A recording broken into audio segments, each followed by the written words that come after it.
mga boss! Ano na, nag-break na kayo ng jowa mo! Hindi mo pa rin ako pinapalitan, pinalitan ka na, sana palitan mo na rin ako! Hoy! Sa mga walang red rose sa Valentine's Day, mag-red horse na lang tayo!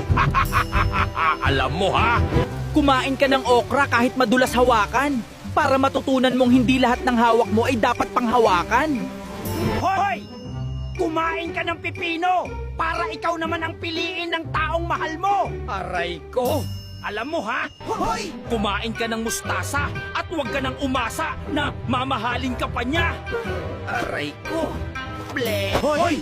Kumain ka ng papaya para sa pag-ibig niyong laging hindi masaya kapag ikaw na ang kasama. Aray ko, pakak! Mas maaasahan pa to kaysa sa taong nagsabing, andito lang ako! Bilhan mo naman GF mo ng hot compress. Sumasakit na puson niya, no? Imaginin mo reaksyon ng GF mo pag binilhan mo siya net.